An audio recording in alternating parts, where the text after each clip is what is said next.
The floodwaters have receded, but the rot remains. Gotham City, in the aftermath of the Riddler's devastation, is a wounded animal. The seawalls are being rebuilt, the National Guard patrols the streets, and a vacuum of power has opened in the underworld. We left Robert Pattinson as Bruce Wayne at a pivotal moment of evolution. No longer just a creature of vengeance, but a reluctant symbol of hope. But shadows in Gotham are long, and history has a way of clawing its way out of the grave. For months, the internet has been ablaze with rumors, whispers, and blurry set photos. But one leak has silenced the noise and ignited a firestorm of speculation. The casting of Sebastian Stan, known to the world as the Winter Soldier. Stan is allegedly trading his metal arm for a trench coat and bandages. The leak points to one specific, terrifying villain. Tommy Elliot, the man known as Hush. This is not just a casting announcement. It is a declaration of war on Bruce Wayne's psyche. Today, we are going to tell the story of this leak, the narrative it promises, and why Sebastian Stan playing Hush might be the darkest chapter in Batman's cinematic history. To understand why this leak is so potent, we must first understand the story of Thomas Elliot. In the lore of the comics, specifically Jeff Loeb and Jim Lee's seminal arc Hush, Tommy is not just a villain. He is a dark reflection, born into wealth, rivaling the Waynes. Tommy was Bruce's childhood best friend. They played strategy games together, learned the layout of Gotham's elite society together, and shared the isolation of privilege. But where Bruce loved his parents, Tommy hated his. He was a sociopath in the making, a boy who cut the brake lines of his parents' car to inherit their fortune. His plan failed because Thomas Wayne, Bruce's father, saved Tommy's mother on the operating table.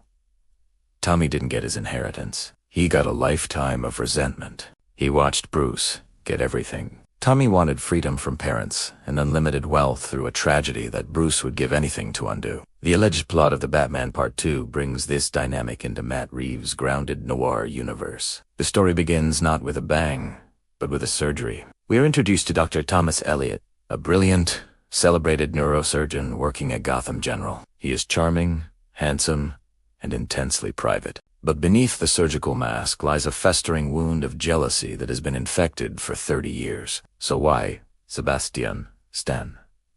The casting, if true, is a stroke of genius. Stan has built a career on playing broken men with dark secrets. As Bucky Barnes, he mastered the art of the 1,000-yard stare, projecting a silent, tortured lethality. As Tommy Elliot, he would need to flip that coin. In the rumored script, Stan's Elliot is not a brainwashed assassin, but a calculated manipulator. He is the American Psycho of Gotham, impeccably dressed, socially graceful, but dead behind the eyes. Stan has the range to play the charismatic socialite who can walk into a fundraiser at Wayne Tower and shake Bruce's hand, all while plotting to dismantle his life, piece by piece. The physical resemblance is also key. In the comics, Hush undergoes plastic surgery to look like Bruce Wayne. Stan and Pattinson share a similar jawline, a similar intensity. The visual language of the film reportedly plays on this duality. There are scenes described in the leak where Elliot stands in front of a mirror, tracing the lines of his face, obsessed with becoming the better version of Bruce Wayne. It is a role that requires an actor who can be charming one moment and terrifyingly unhinged the next. The narrative of the film, according to these leaks, centers on the scenes of the fathers. While the Riddler exposed the corruption of the city's institutions, Hush exposes the corruption of the Wayne legacy itself. The story picks up with a series of high-profile murders. Unlike the Riddler as a public spectaculist, these are quiet, precise, and surgical. The victims are not politicians, but people connected to the old Wayne Foundation. Each body is found with a specific organ removed, the incisions made with impossible precision. Lieutenant Gordon lights the bat-sick. Batman Arribas, the rain slick in his armor. He analyzes the "This isn't a butcher," he growls. "It's a surgeon." As the investigation deepens, Bruce Wayne is drawn out of his seclusion. A new philanthropist has entered the scene, Thomas Elliot. He is donating millions to the flood relief efforts, charming the press, and publicly criticizing the reclusive Bruce Wayne for not doing enough.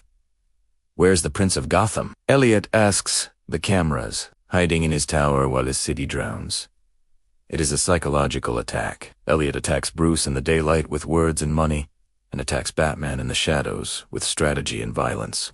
The turning point of the story occurs when the villain finally reveals himself. The leak describes a harrowing sequence in the ruins of the old Gotham orphanage. Batman tracks the killer there, only to fall into a trap. This isn't a physical trap, but a tactical one. The villain steps out of the shadows, his face wrapped entirely in medical bandages, wearing a trench coat that mirrors Batman's cape.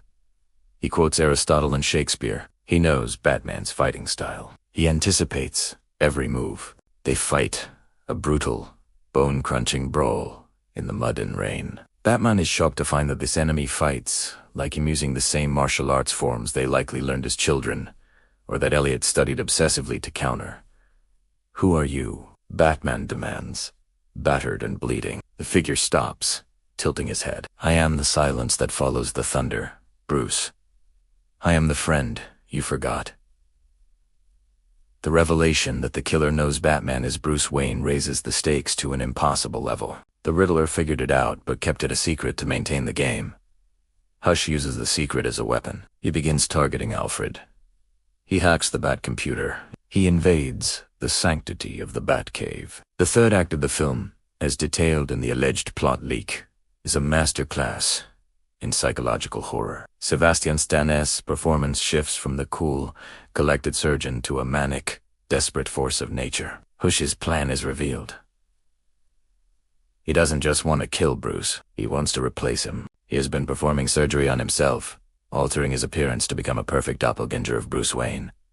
He plans to kill Bruce, dump the body in the river, and take over Wayne Enterprises, using the fortune to reshape Gotham in his own twisted image. The climax takes place atop the Wayne Tower, the highest point in the city. A storm rages, a visual metaphor for the chaos in Bruce's mind. Batman, stripped of his gadgets, his armor broken, must fight a man who wears his own face, or a bandaged approximation of it. It is here that the casting of Sebastian Stan shines. The dialogue is personal, venomous. Elliot screams about the unfairness of destiny, about how Thomas Wayne stole his inheritance by saving his mother. Bruce realizes that Elliot is trapped in the past, a prisoner of his own hate, much like Bruce was a prisoner of his vengeance in the first film. The leak suggests a bittersweet victory. Batman defeats Hush, not by overpowering him, but by outsmarting him using a trick that relies on trust, perhaps involving Selina Kyler Gordon, proving that Bruce has learned the value of allies.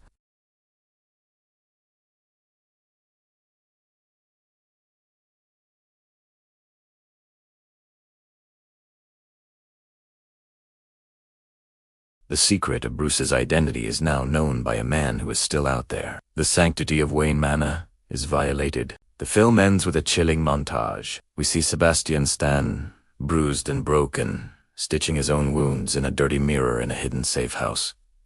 He applies fresh bandages. The camera zooms in on his cold, blue stare, filled with unresolved rage. He picks up a scalpel. The screen cuts to black.